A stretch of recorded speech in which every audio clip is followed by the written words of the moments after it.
Hoy se recuerda el Día Internacional de Lucha contra el Cáncer de Mama, por eso llevamos puesto el lazo rosa. Se trata de una enfermedad que mata todos los días a una mujer paraguaya y es la primera causa de muerte por cáncer en la población femenina. La detección precoz es fundamental.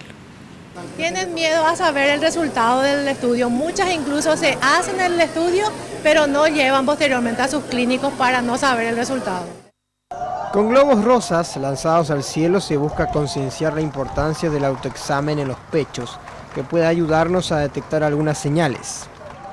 Sería la secreción que normalmente tiene el seno, la forma del seno también que ya se modifica, porque dicen que no duele, yo no sé, porque gracias a Dios no tengo, ¿verdad? Pero también los pequeños nódulos que 10 días después de la menstruación o 10 días antes uno siente unos cambios hormonales.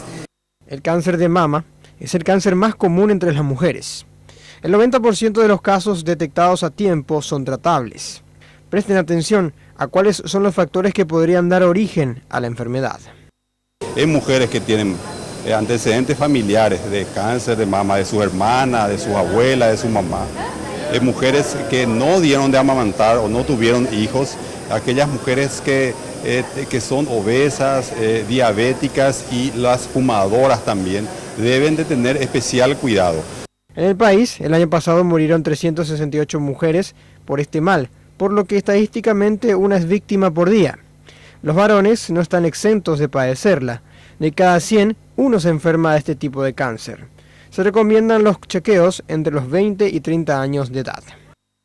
Se basa el tratamiento en la cirugía, extirpar el tumor, en realizar un tratamiento de sostén, que es la radioterapia, que es para esterilizar la zona afectada, y posteriormente la quimioterapia, en muchos casos preventiva o bien curativa para reducción del tamaño tumoral. En Paraguay hay solo 15 mamógrafos, cuando los estándares internacionales hablan de que por cada 10.000 personas debe haber un aparato. Los controles y detecciones se pueden hacer en 15 centros sanitarios del Ministerio de Salud, de forma gratuita. En Asunción están el Hospital número 5 del barrio San Pablo y la Clínica Josefa Barbero, que está frente a la Cruz Roja. Para casos más específicos y tratamientos, se encuentra en Areguá el Instituto Nacional del Cáncer. Sin embargo, el diario Última Hora se hizo eco de un caso de una asegurada del IPS que justamente en estas fechas no recibió su medicamento para el tratamiento a pesar de una sentencia judicial a su favor.